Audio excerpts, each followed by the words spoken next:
Merci à Yoko Nathalie Posso pour cette troisième livraison d'informations. Alors, nous recevons pour vous, tel qu'annoncé, Pi Gérard. Bienvenue. Oui, merci. Vous êtes devenu rare. Hein?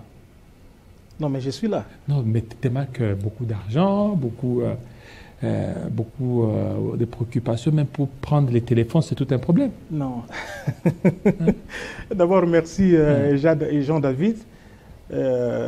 Pour les gens qui ne le savent pas, j'ai toujours dit que vous êtes l'un de mes pères spirituels, au-delà du fait que nous soyons des confrères dans la profession. Donc, je vous dis merci pour cette invitation.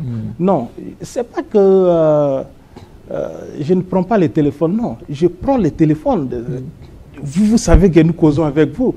Seulement, on a quand même d'autres préoccupations et puis il fallait passer ce temps ici, ne pas être à la télé. Mais maintenant que je reprends, et je vous fais justement honneur de commencer par vous. Mais surtout que vous avez même obtenu votre licence en droit. Après l'IFASIC, cette fois-ci, c'est juriste maintenant. Oui. Pourquoi ça ne vous suffit pas? Après les droits, ça sera encore quoi? Non, ça ne me suffit pas encore parce qu'on envisage déjà, j'envisage faire le troisième cycle. Troisième cycle? Oui. En droit? Oui, en droit. Oui, ce sera en droit. Ce sera en droit. Donc, nous avons été, on a commencé et puis on a fini. Et voilà, à côté de nos qualités scientifiques que nous avons sur le plan de la communication et de l'information, maintenant, on peut compter sur Pi Gérard comme juriste. Et j'ai dit bien Pi Gérard, juriste. Merci beaucoup. Et cette fois-là, vous allez pouvoir aborder les questions juridiques avec aisance. Mais écoutez, nous sommes allés chercher à étudier les droits. Et nous y avons fait 5 ans. Qu'est-ce qui vous a beaucoup plus motivé? Parce que vous êtes un bon journaliste, vous avez été excellent dans votre profession et vous avez voulu faire les droits. Pourquoi? Non, j'ai voulu faire les droits justement pour avoir les connaissances du droit. Ça vous a beaucoup intéressé? Oui, ça m'a beaucoup intéressé. Il y a eu des politiciens qui vous narguaient tout le temps, vous vous dites non, je veux d'abord aller suivre aussi, comprendre, parce qu'avec ces gens ici, si vous voulez le suivre... Non, c'est le goût de la science, tout simplement. Parce que vous savez que quand moi j'ai obtenu mon diplôme d'État, je voulais d'abord commencer par faire les droits. Mais bon, les circonstances de l'époque m'ont envoyé à faire les sciences de l'information et de la communication. Et justement, comme dans l'entendement de Dieu, il voulait que je sois aussi juriste et je suis allé et j'ai fait les droits. Et attention, je fais 5 ans et 5 distinctions. 5 distinctions. Des G1 à Des G1 en L2. 5 distinctions. 5 distinctions. Je suis licencié en droit public et je fais 5 distinctions de G1 en L2, à l'ILK. Voilà. Donc là, vous êtes à 600. Candidat à l'assistant. Comme vous voulez. Ok, ça c'est bien. Il faut encourager. Bravo à vous. Surtout, faire étudier quand on est grand avec des responsabilités, c'est pas facile. Non, je vous dis, ce n'était pas facile.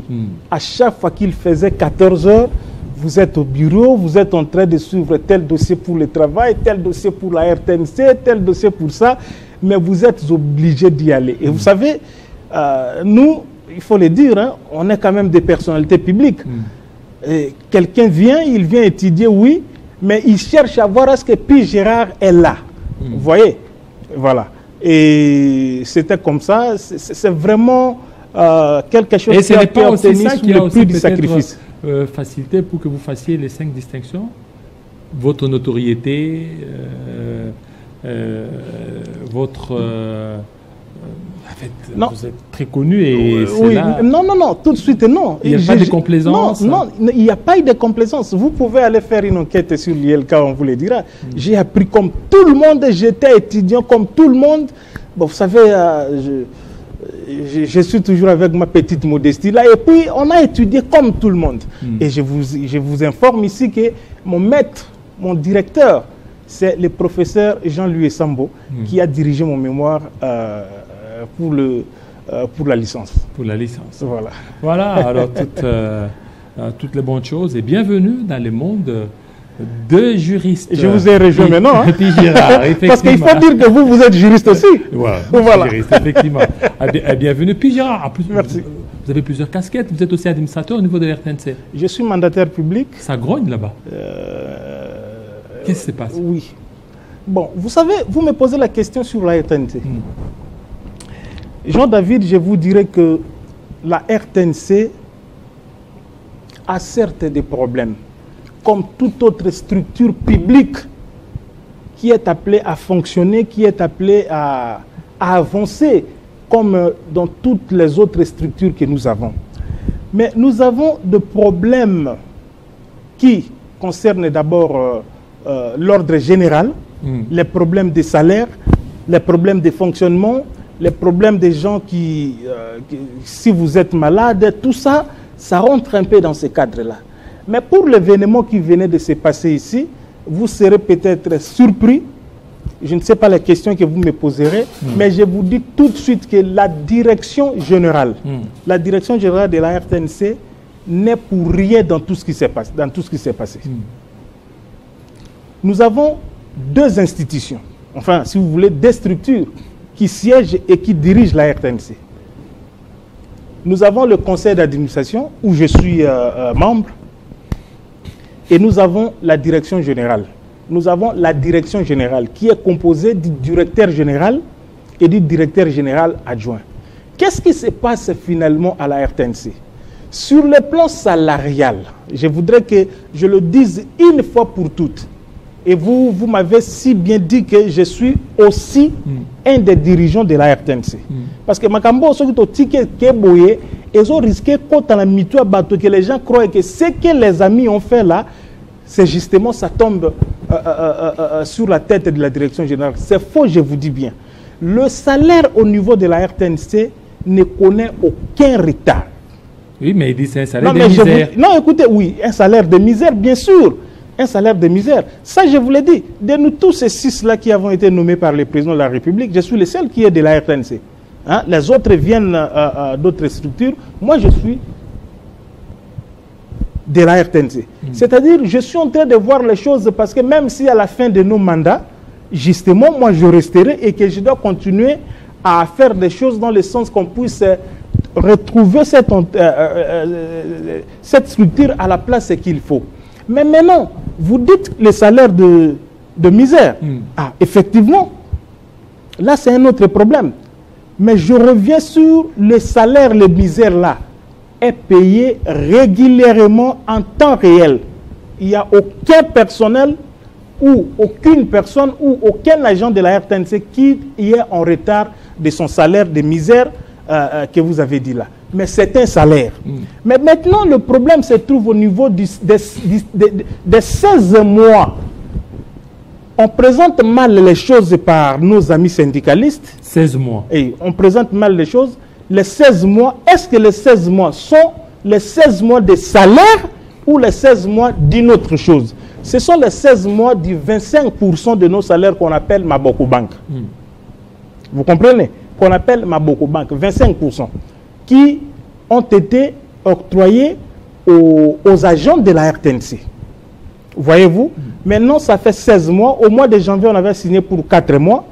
Et février, on a signé aussi pour 4 mois. On attendait. Et le reste est là, ça fait 16 mois. Mais pourquoi 16 mois? Les amis syndicalistes s'en prennent à la direction générale, au ministère. Et même lors du dernier sit-in, vous avez vu les comportements qui a été peu ordinaires. On est allé très loin pour dire des choses même au régime, au président de la République, au ministre. Et on demande maintenant le départ du DG et du DGA. Parce qu'ils ont fait quoi? Ils n'ont rien fait. Le deuxième problème, c'est le problème de nouveaux barèmes salarial. Parce que si je vous dis le salaire des gens de la RTNC ici, vous serez surpris. Vous serez surpris. Heureusement que nous sommes dans un monde, dans une structure qui est médiatique, que vous voyez que ces gens sont comme ça. Mais maintenant, le nouveau barème salarial avait été signé par notre ministre. Où on pourrait quand même retrouver que tel directeur aura comme ça, sous-directeur, chef de service, chef de section, jusqu'au dernier agent. Parce que devant cette situation, nous ne sommes pas que la RTNC seulement, il y a également la CP. Regardez, si vous faites la comparaison salariale entre ceux qui touchent, ceux qui travaillent à la CP, ceux qui travaillent à la RTNC, tout Congolais sérieux, tout celui qui est dans une situation de décision qui est sérieux, il comprendra que ça ne va pas. Et le ministre a signé. Le dossier est parti au niveau du ministère des budgets. C'est le ministère des budgets qui doit exécuter ça. C'est là où se trouve le problème. Parce que la RTNC, il faut comprendre que la direction générale ne fabrique pas de l'argent pour nous payer tous. Non. Voyez-vous, le problème est au niveau du gouvernement. Donc c'est le gouvernement qui doit faire. Non, mais c'est le gouvernement qui doit faire. Oui, mais là, le gouvernement, il y a plusieurs circuits, il y a plusieurs étapes au niveau du budget, au niveau des finances. C'est où précisément? Non, je dis bien au niveau du budget. Au niveau du budget. Je dis bien au niveau du budget. Alors, donc c'est le budget qui bloquerait. Non, c'est le budget qui bloquerait en nous renvoyant la situation de redevance. Ça fait 11 ans que la loi a été signée. 11 ans. Mais la loi n'est pas appliquée. La RTNC ne touche même pas 100 000 $ sur le plan de redevance tel que vous voyez là. Bon, je le dis, je ne suis pas de la direction générale et je suis du conseil d'administration. Selon mes informations que j'ai, les deux derniers mois ici, ils n'ont même pas atteint 80 000 $. Et la RTNC a au moins 3500 agents. Je dis bien 3500 sur l'ensemble du territoire national. À peu près 1200 personnes qu'on doit mettre à la retraite. La RTNC, qui est la première chaîne de ce pays. Oui, presque la moitié. Presque. Bah, viens, oh, bah, pesa ke lengi, oh, bah, ça là que non, bozo, ta la match, bo, sepeli. Telle action du président de la République, du gouvernement, de telle institution, de ceci, cela. Parce qu'on ne veut pas dire la vérité sur la RTNC, et voilà comment se présentent les choses. On veut abattre la direction générale, on a dit n'importe quoi sur le ministre, alors que ce n'est pas ça. Et nos amis syndicalistes là, ils savent qu'on se bat effectivement pour ça. Heureusement que le dossier maintenant est arrivé au niveau de la présidente de la République, qu'on sache quand même comprendre qu'on nous parle de la redevance pour laquelle nous n'avons pas tous ces moyens-là qui sont liés à la redevance. Écoutez, c'est que les syndicalistes écrivent. Oui. Acceptez-vous que nous mourions malheureusement indigents et laissons nos familles dans la misère, dans la misère totale qui ne dit pas son nom, après avoir rendu des loyaux services à la nation, comme c'est le cas avec nos prédécesseurs qui nous ont quittés, et que 6 mois après, on coupe les salaires et nous tombons dans les oubliettes, où cette fois-ci notre Dieu nous donne cette rare occasion pour que nous puissions nous battre jusqu'à notre dernière énergie pour obtenir gain de cause à nos revendications. Ils ont écrit beaucoup de choses. Ils disent à la paix, donc voilà. Il dit au niveau de la RTNC, c'est seulement au niveau de la RTNC où on ne tient pas compte un peu de l'amélioration des salaires. Alors que dans d'autres structures, liées certainement au ministère, au ministère de médias. Non, il faut parler de la CP. Voilà. Non, je réponds à notre ami là qui vient de faire ces messages-là. Mais moi, je suis pour ça. Je l'ai dit ici, je suis pour ça. Mais le problème, c'est comment présenter le problème, comment appréhender le problème et le présenter devant le public. Le problème n'est pas de la direction générale ici, je l'ai dit. Moins encore du conseil d'administration. Mais nous disent que la direction générale, elle est un peu complaisante. Elle ne présente pas le problème comme il se doit pour plaider leur cause. Non.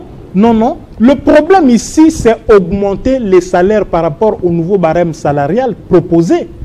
Chez nous, rien ne se fait comme ça. Les syndicalistes parlent toujours avec la direction générale. Même avant ces sit-ins qui a été fait ici, ils ont été ensemble avec la direction générale. Parce que si ils présentent les choses comme ça, on risque de mal partir. Le problème ici, c'est le gouvernement. Et pas le gouvernement en termes structurels. Mais même pas le ministre même pas le ministre de la communication immédiate, parce qu'ils ont fait les dossiers, ils ont déposé ça au niveau du budget. Et le président, le jour qu'il est venu chez nous, il sait comment il a vu les gens, il sait comment tout ce qui s'est passé là-bas.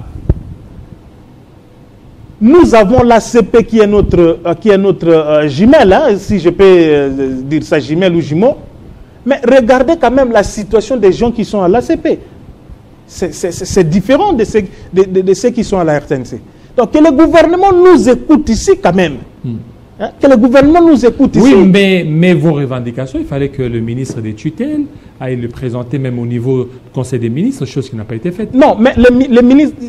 bon, les vendredis, nous sommes le lundi aujourd'hui, le vendredi, je n'ai pas vu le ministre là, peut-être il était, je ne sais pas, il était pris par autre chose, peut-être. Hein? Il n'est pas en voyage. Bon, peut-être il est en voyage, mais il n'a pas été là. Il aurait dû présenter. Il n'a pas été là. Et vous savez, dans la composition de nos différents ministères, il y a des ministères où il y a un ministre et puis un vice-ministre. Mais chez nous, nous n'avons pas un vice-ministre. Nous n'avons que le ministre. Si le ministre n'est pas là, s'il avait un dossier lui adjoint pour en exposer, donc il ne serait pas fait. Donc le ministre n'a pas été là, alors que dans tout ce que les syndicalistes ont écrit, on voulait traiter ces dossiers pendant le conseil des ministres de ce vendredi. Et le ministre n'a pas été là, c'est pourquoi le dossier n'a pas été traité. Je sais certainement que ce vendredi, nous sommes le lundi aujourd'hui, le ministre sera là et le dossier sera traité. La RTNC et les agents constituent une priorité pour le gouvernement et pour le ministre des Médias? Mais mon frère, pourquoi pas? Mais c'est comme si, selon les syndicalistes, comme si vous êtes dans les oubliettes. Ah, mais si c'est ça ce qui doit être appréhendé ou conçu par les syndicalistes par rapport à l'action du gouvernement, bon, je ne sais pas si je peux leur donner raison ou pas, mais les situations telles que présentées sont là. Et nous n'avons pas à faire autre chose. Si le gouvernement décide de résoudre les problèmes de la RTNC, même cette semaine ou demain, ça peut être résolu et la situation sera décantée. Voilà, la situation... Alors, j'étais entendu, vous avez plusieurs casquettes. Je vois à Mouniéré, UDPS. Non, mais voilà, je suis là. ça c'est pas Mouniéré, ça c'est... Vous êtes juste de l'UDPS. Ah, mon frère. Comment vont les deux secrétaires généraux de l'UDPS? Il n'y a pas deux secrétaires généraux de l'UDPS. Non. Écoutez. Ah, mais deux Bizibou, Augustin Kabouya. Écoutez, vous... Et on a vu Bouzibou rapide, c'est-à-dire que beaucoup de gens l'ont suivi donc, dans toutes ces tournées, Lubumbashi, Boujema. Mais ils l'ont suivi parce qu'il est de l'UDPS, mais il n'y a pas de secrétaire généraux de l'UDPS. Mais là, il est secrétaire général. Non, il n'est pas secrétaire général de l'UDPS. Secrétaire général de l'UDPS, Azam Moko. Azanan. Comme on a eu honorable Augustin Kabouya. Mais il a été déchu. Et il a été déchu par qui? Non, arrêtez de dire ce genre de choses-là. Vous voyez, depuis le 11 août. Vous voyez tout ce qui se passe à l'UDPS là. J'ai eu le temps de regarder et de voir. Les gens doivent comprendre que les grands partis que nous avons ici rentrent dans le cadre de notre culturel, dans le cadre de notre patrimoine culturel, de notre patrimoine de la nation. Ne peut parler de l'UDPS, pas seulement celui qui est de l'UDPS. L'UDPS a des députés qui sont à l'Assemblée nationale. L'UDPS a des sénateurs qui sont au Sénat. L'UDPS a un président de la République qui s'appelle Félix-Antoine Tshisekedi Tshilombo. Donc ce sont eux qui nous gèrent. Et nous devons avoir un regard bien pointé là-dessus. Nous avons des gens qui aiment seulement le désordre et le positionnement pour rien. Et cette fois-ci, je suis en train de regarder le président de la République pour lui dire que le président de la République, même si il se détache actuellement à cause de son statut, il ne gère pas les partis, mais au moins il peut avoir quand même un mot parce que c'est lui l'autorité des références. Mais pourquoi il ne parle pas? Il voit la situation en train de pourrir. Oui, c'est ça. C'est ça que je lui dis. Même donc, est-ce que c'est pas lui qui entretient ces flous. Non, le président n'entretient pas ces flous. Vous savez l'idée. Et Bouzibou a même été nommé conseiller à la présidence. Oui, il a été nommé conseiller, ça n'a rien à voir avec ce qu'il fait sur le plan de l'IDPS. Moi, je suis en train plutôt de dire à il a le soutien du président Tshisekedi. Je suis en train plutôt de dire à l'honorable Augustin Kabouya, l'IDPS a des textes, l'IDPS a un règlement intérieur. Voyez-vous? Et tout ce qui est le désordre que entre guillemets, je dirais même des gens qui se comportent à la manière de la voyoucratie. Parce que ça ne peut pas être ce qui doit être fait à un parti politique qui dirige le pays. Et j'appelle à l'honorable Augustin Kabouya d'user du pouvoir qu'il a. Quel pouvoir? Le pouvoir qu'il a, le pouvoir qu'il a comme secrétaire général de l'IDPS. Même au niveau de l'Union sacrée. Secrétaire général de l'IDPS. On reconnaît Bouzibou, non? Au niveau de l'Union sacrée, qui reconnaît Bouzibou là-bas? Mbata. Mbata reconnaît Bouzibou, non? Mbata, le prof Mbata et Bouzibou, ils sont du même camp. Oui, ils sont du même camp. Le prof Mbata, là, quand je le vois, je le vois au niveau du professeur qu'il est. Je lui dois beaucoup de respect pour ça. Parmi vos professeurs aussi. Oui, parmi mes professeurs de droit. Et puis, je suis un publiciste comme lui.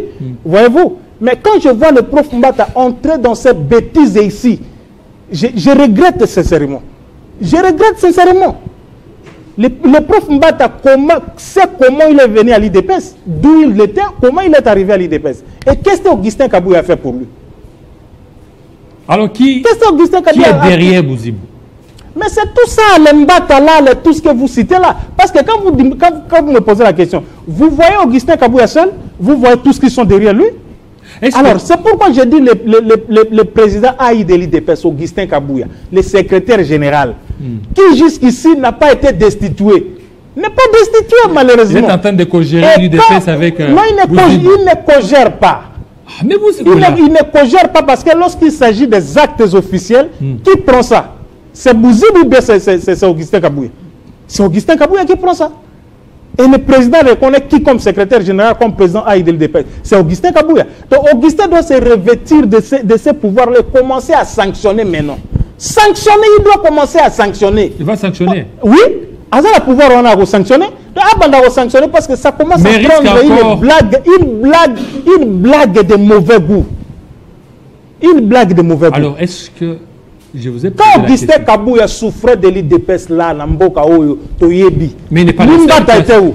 C'est pas le seul qui a souffert. Non, mais c'est pas un problème. Il est là sous un mandat. Écoutez, Augustin Kabouya n'est pas le dernier secrétaire général de l'IDPS. Il est là et un jour il partira. Mais pourquoi on veut lui faire tout ce qu'on fait là? Mais pourquoi dans cette crise vous dédouanez les chefs de l'État? Est-ce que vous ne voyez pas que si lui-même, aujourd'hui, il appelle Bouzibou, je ne vais plus entendre ça. Kabouya, je ne veux plus entendre ça. Ça laisse cesser. Non, Kabouya, qu'il ne veut plus entendre ça. Qu'est-ce que Kabouya fait? Non, Kabouya est dans la normalité. Non, Kabouya est dans la normalité. Je donne l'exemple. Lui, tel qu'il est là, il peut appeler.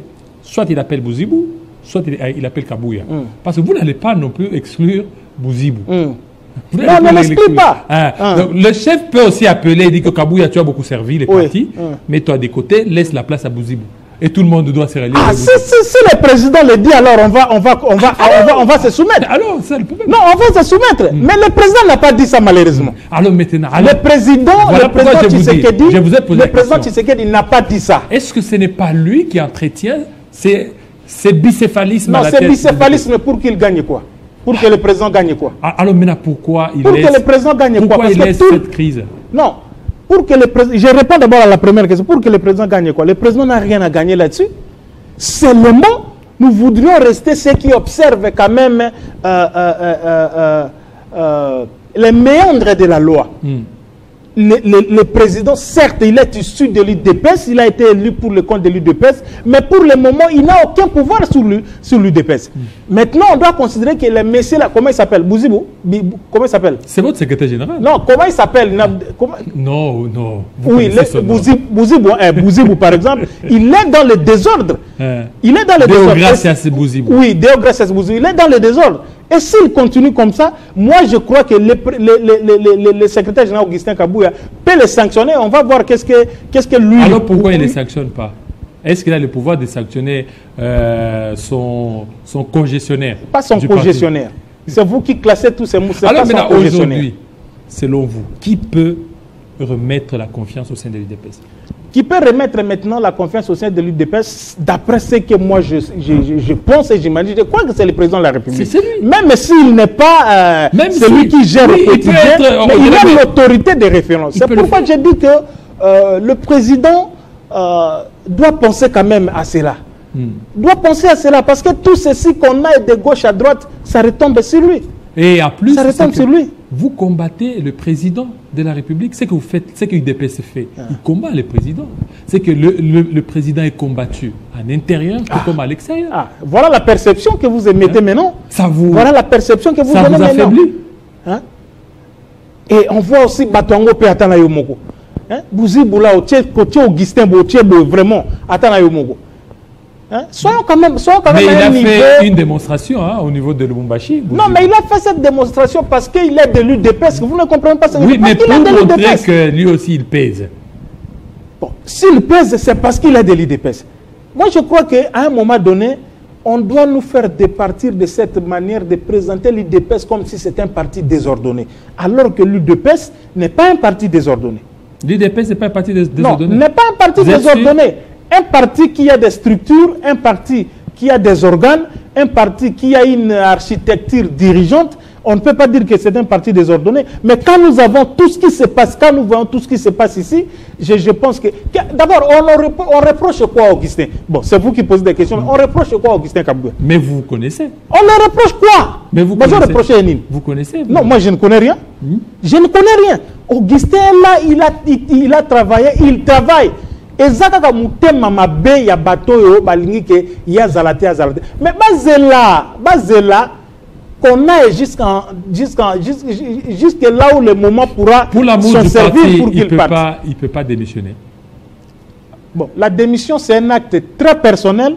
Là, je ne sais pas répondre à cette question parce que ça dépend de l'honorable secrétaire général Augustin Kabouya. Je ne sais pas répondre à cette question, mais je vous dis qu'il n'a pas de raison à démissionner. Voilà, l'UDPS.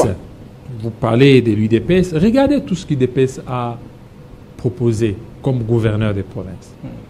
Au niveau du Kasaï, c'est un fiasco. J'ai appris qu'il y a un gouverneur qu'on venait de démettre là, non? Au niveau du Kasaï. Du Kasaï. Oui. Au niveau du Kasaï. Depuis, après Ngoé Kassanj, tous ceux qui ont suivi sont des l'UDPS. Échec. Au niveau de Kinshasa, il y a Daniel Bumba. D'ailleurs, aujourd'hui, on va parler des embouteillages. Daniel Bumba qui est là.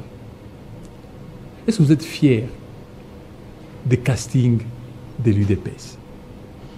Bon, vous voulez que je vous réponde comme Epi Gérard, et je vous réponds. Moi, je ne suis pas fier de ça. Je ne suis pas fier de ça. Pas du tout. Pas du tout. Vous voyez, par exemple, le gouverneur qu'on vient du Kasaï, non? Du Kasaï. Qu'on vient pour 3 millions pour détournement. Détournement. Pour présumer détournement. Le gouvernement aurait donné 3 millions de dollars pour relancer certaines activités au niveau du Kasaï. Et que c'était passé en coulisses. C'est un ancien député, un ancien gouverneur qui a alerté. Ngoïka Sanjile, il a alerté. Les députés ont vérifié, ils ont vérifié. Ici, à Kinshasa, Kinshasa a accepté, a dit que non, on a envoyé 3 000 dollars. Vous voyez des montants, pas 3 000, 3 millions, pas de francs congolais. 3 millions. Et ça, 3 millions de francs congolais. 3 millions. Donc, bah, millions et comment on a million, on dirait 1 million de francs congolais, mais 3 millions de dollars. Qui peuvent vous construire quelque chose d'important ici à Kinshasa. Mais moi, je me dis, le problème ici, ce n'est pas celui de s'en prendre à l'UDPS. Ce n'est pas celui de s'en prendre à l'UDPS. Le casting de l'UDPS. Oui, le casting. Quand quelqu'un est incompétent, on le met de côté. Et il faut féliciter l'UDPS parce que c'est le seul parti où quand ça ne va pas, ils disent que ça ne va pas. Quand ça ne va pas, ils disent que ça ne va pas. Les députés majoritairement IDPS. Ce sont eux qui viennent de faire partir ces gouverneurs-là. Voyez-vous? Allez à l'Équateur. Allez à l'Équateur. Vous avez suivi la dernière interview de l'IGF à Linguete, Gilles Linguete.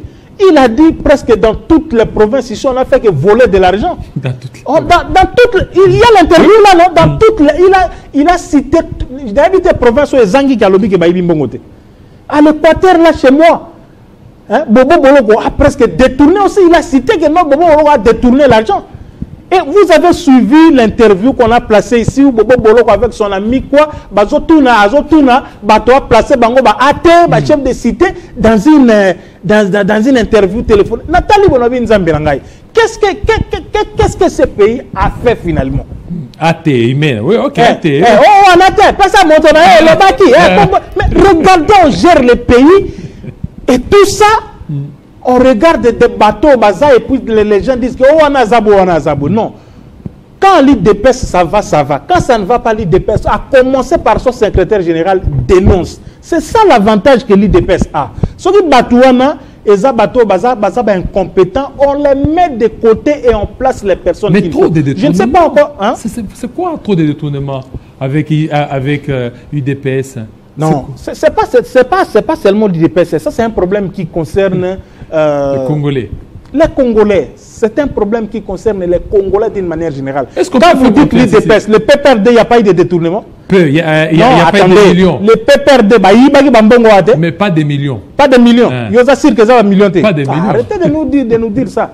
Hein? Quand on dit qu'ici, Matata, il laisse ceci, cela. Combien? C'est 205 millions, non? Parce qu'on veut tout nous dire que Matata est saint, tout ça, bonabo. Mais où sont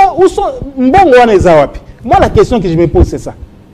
Donc, ici, où se trouve cet argent? L'argent qui a été vidé, volé tout ça, qu'on a fait arrêter Vital Kamerhe ici, Sambisa et Salabou. Vital Kamerhe, attention, Vital Kamerhe a été, comment on dit en justice, a été blanchi, voilà, a été blanchi. Donc Vital Kamerhe, il va présenter en côté. Mais maintenant, le prof Kalumba,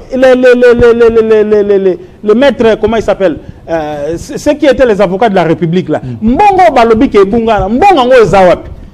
On assiste à une situation qui est bizarre. On dit seulement que les gens volent l'argent, d'après ce que l'IGF Valingue te présentait ici, mais après, c'est passé comme ça.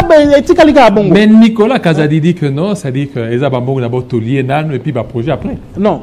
Moi, je crois que j'avais dit ici, lors de ma dernière fois que je suis passé ici, j'ai dit que Tshisekedi a droit à rentrer dans l'histoire de ces pays et de la façon la plus saine possible. Et j'avais dit que désormais, aux Alanani, si vous êtes là pour marcher contre la vision du chef de l'État, na ozalaka muibi, na odetournaka bambongo, na osalaka n'importe quoi tel que je vois ici, alors là, en tout cas, vous allez me trouver sur votre chemin.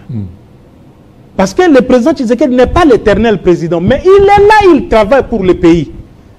Il doit travailler pour le pays avec les gens qui doivent mieux, je dis bien mieux l'accompagner. Mieux l'accompagner. Alors, alors, puis Gérard, oui. Aujourd'hui, Daniel Bumba est là, mais il y a l'insécurité au niveau des limités. Voilà, première rue par exemple, au niveau de l'avenue Saint-Christophe et l'avenue Forgeron. Au moins, du côté aéroport de Ndolo, hein, il y a les militaires qui sont là, qui sont en train de construire tout ça. Je crois que c'est les génies militaires, tout ça. Mais quand vous traversez de l'autre côté, Pakadjouma, vous entrez, vous arrivez jusqu'à la première rue là, je vous dis, si vous passez là-bas la nuit, ces derniers temps, les gens entrent à partir de 18h. C'est chaque jour, mais ça, c'est Zobeta côté. Et il y a des morts, je vous dis bien. Il y a des morts. Il y a des images ici. Il y a des images ici, je vous dis. On tire chaque jour, les gens ne font que rentrer chez eux pour se cacher et pour dormir. Maintenant, la zone Tuna, qu'est-ce qui se passe là finalement? Qu'est-ce qui se passe là? C'est pourquoi nous sommes en train d'appeler ici au PEM, aux policiers militaires, Parce que les militaires qui sont dans ce qui n'est pas appelé à faire, ce sont les policiers militaires qui doivent les arrêter. Donc on doit placer même une compagnie de policiers militaires là-bas pour mettre de l'ordre là-bas. La dernière fois ici, c'était dans une semaine, quelque chose comme ça.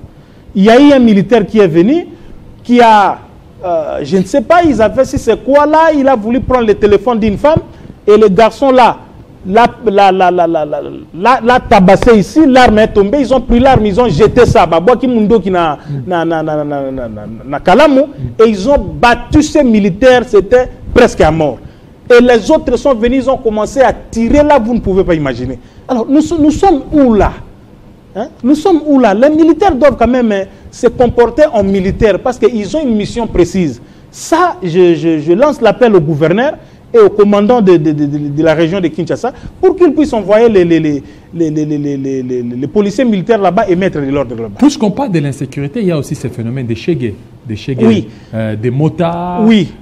Ici à Gombe, je me dis nos autorités ici, je ne sais pas comment elles se comportent. Nous avons suivi avec celui qui est parti, le général Kilimbalimba. Hein? Ils ont fait des trucs ici, tout ça. À Gombe, on ne peut pas voir un motard, les chèques et tout ça. Mais descendons ici. Regardons comment est-ce que ces chèques sont remplis ici, partout sur toutes ces avenues. Les motards sont ici à Gombe de 6h à 6h. Et le gouverneur n'arrive pas? Il est dépassé? Je ne sais pas s'il est dépassé. De l'UDPS aussi. Hein? Non, parlons d'abord du gouverneur. Parlons du gouverneur. Je ne sais pas si le gouverneur voit tout ça. Hein? Et le bourgmestre de la Gombe ici, je ne sais pas qu'est-ce qu'il fait. Est-ce qu'il y a une police ici à Gombe ou pas? Les problèmes de route, Tala Kinshasa n'enge komi. Tala Kinshasa n'enge komi. Les gens qui ont de petites voitures ont des problèmes pour marcher. Il y a des embouteillages. Des embouteillages cette fois-ci du fait qu'il y a beaucoup de routes qui ne sont pas en bon état. Il y a des routes qui ne sont pas praticables. Aucune route ne manque de tout. Toutes les routes, il y a des tronçons, vous ne pouvez pas passer. Ici, au niveau de rond-point qui pointe, par exemple, la route là, quand vous venez de comme ça, vous entrez pour passer vers Victoire, on ne passe plus là. Et puis, la durée des travaux, les travaux prennent autant de temps jusqu'à ce que nous arrivons à cette situation. Moi, je crois que tout ceci va rentrer dans le cadre du mandat du président de la République, parce que Awa, on n'a pas vu le gouverneur ou le président au Boenaboui. Je crois que le président tout ça, le problème, doit avoir la main dure. Est-ce que c'est un problème des personnes ou d'hommes pour aider les chefs de l'État à pouvoir réaliser, ou c'est quel autre problème? Parce qu'on voit, il y a des routes qui sont impraticables, il y a l'insécurité, le gouverneur provincial n'arrive pas à maîtriser Kinshasa avec tout ce qu'il y a comme embouteillage, inondation, quand il pleut, il y a toujours des catastrophes, il y a des dégâts. On est à Kinshasa quand même, la capitale. Oui, on est à Kinshasa, la capitale. C'est un problème d'homme. Un problème d'homme. Moi, je vous ai dit que dans ces pays, nous avons les hommes politiques, mais on n'a pas les hommes d'État. Non. Regardez un peu ce que Nicolas Kazadi disait. Est-ce que vous pensez que nous avons des hommes d'État dans ces pays qui arrivent, qui pensent l'État? Non. Quelqu'un arrive et il pense à s'acheter des maisons, il pense à avoir de l'argent, des comptes bombés, tout ça, ainsi de suite. Mais après tout, vous êtes là, si vous êtes nommé par les présidents. Vous êtes quand même nommé, vous avez ce que vous avez. Mais essayez de penser au moins à la population. Essayez de penser au moins au travail qui vous a été donné de faire. Et ils ne le font pas. Ils ne le font pas. Non, pas tous. Pas tous. Il y a certains qui se comportent comme ils se doivent. Vous m'avez posé la question s'il y a un problème d'homme. C'est un problème d'homme. Pour terminer, je reviens à l'UDPS. Pourquoi l'UDPS refuse tout contrôle parlementaire? On a suivi Vital Kamere, qui a lancé un peu des pics à l'endroit d'Augustin Kabouya. C'est-à-dire que nous, la fois passée, quand on était en réunion de président, on a pris, il y a quelqu'un qui a proposé l'initiative d'interpeller la Première ministre. Augustin Kabouya avait refusé. Est-ce qu'Augustin Kabouya a refusé? Guissaro, le ministre des Infrastructures. Est-ce qu'Augustin Kabouya avait refusé? Mais c'est ce que Vital Kamerhe a dit. Il a dit qu'Augustin Kabouya a refusé. C'est ce qu'il a dit. Il a dit Augustin Kabouya a refusé. Il a dit. Vous n'avez pas suivi? Je vais vous envoyer la vidéo. Non, envoie-moi la vidéo. Je n'ai pas suivi. Je vais vous envoyer la vidéo. C'est que jusque-là, UDPS ne veut pas que ses ministres répondent. Ne veut pas être contrôlé. Guissaro est là. Non. Guissaro, le ministre des Infrastructures, on demande qu'il vienne s'expliquer par rapport au GOPAS. Azoyate. Non, mais je ne crois pas. Peut-être vous allez m'envoyer la vidéo que Augustin Kabouya a refusé. Je ne pense pas. Nous sommes dans un exercice qui est républicain, qui est démocratique. Un ministre, s'il se conduit mal, il peut être appelé ou interpellé par un membre de l'Assemblée nationale ou du Sénat, et c'est tout à fait normal. Je ne vois pas en quoi est-ce que Augustin Kabouya refuserait cela, même s'il s'agit d'interpeller par exemple la première ministre. Non, je ne pense pas. Est-ce que les propos de Nicolas Kazadi, c'est la vérité, non? Ce qu'il a dit. Non, la vérité selon lui. Selon lui? Oui, la vérité selon lui. Non, la vérité selon Nicolas Kazadi. C'est selon lui. Parce que lui, il a dit qu'on a créé 53 structures comme ça. Non budgétaires. Mais il a dit, moi j'ai des si vous allez... J'ai des documents que Nicolas Kazadi est dans le conseil des ministres pour défendre la création d'un truc là, il y a côté ministère de la Finance et mais maintenant quand il parle de ça, c'est comme si on dormait. Vous voyez?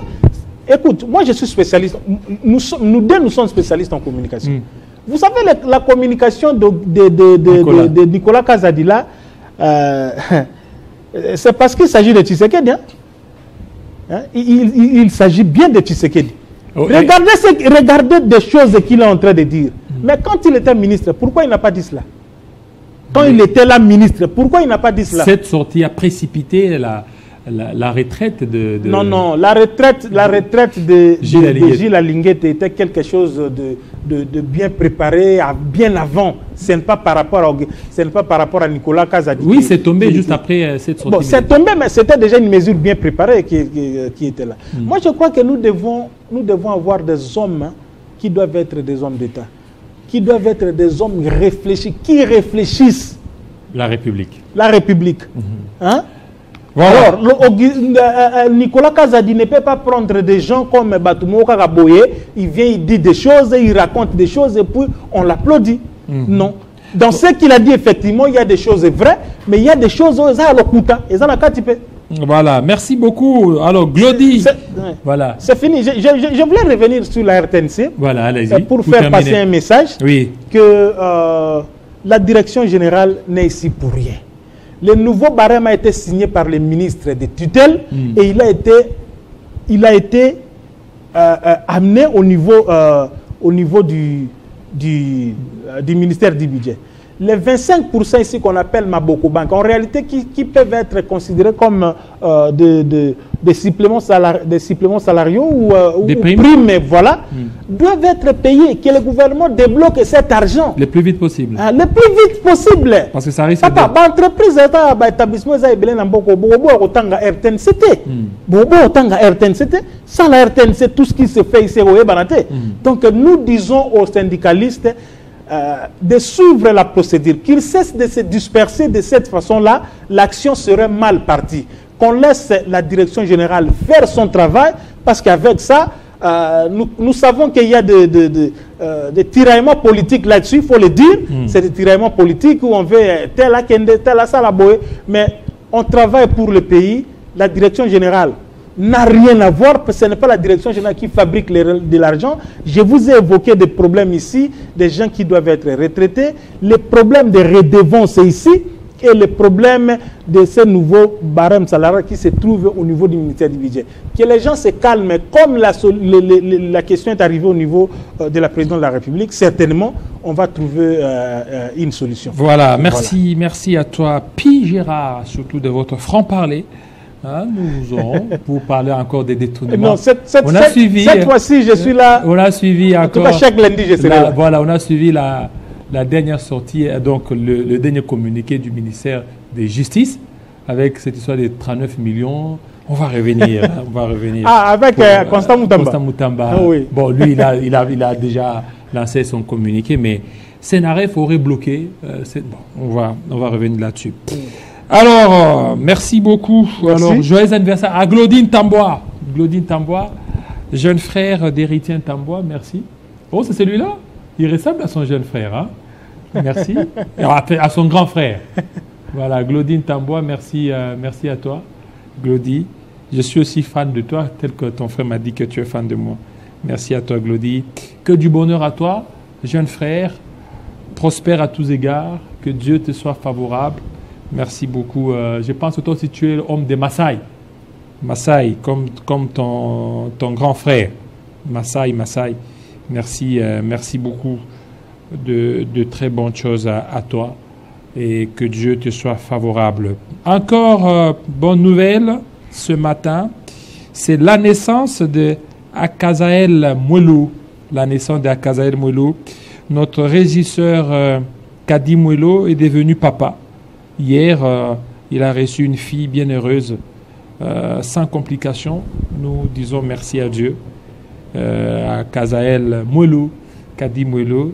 Voilà des très bonnes choses. Alors, pour terminer, nous avons dédié nos matinales depuis la semaine dernière jusqu'à aujourd'hui, jusqu'à l'enterrement de notre confrère, Riguen Lunga. Oui. D'ailleurs, il a été aussi à la RTNC2. Il a été à la RTNC2 et voilà. C'était parmi mes réalisateurs. Ah, ok. Oui. Ok. Je suis triste de voir qu'il est... On m'a dit qu'il a commis une crise comme ça. Une crise, effectivement. Un jeune. C'est un temps... Et comme il y a une crise, et comme il y a une crise. Voilà. Alors, il a été à la RTNC2, il est là. Que Dieu, certainement, prenne soin beaucoup plus de sa femme et de son bébé. Il a appelé Mouzé Junior. Voilà, ça n'est fini. Fidèles téléspectateurs, restez branchés sur Télé 50. 3 heures, on a été avec vous 3 heures d'antenne. Depuis 7 heures, il est 10h50 de moment à l'autre. 11h50 à Bukavu Goma, tenez bon, la victoire sera sûre et certaine. La RDC va reprendre toutes ces villes. Portez-vous très bien, à très bientôt.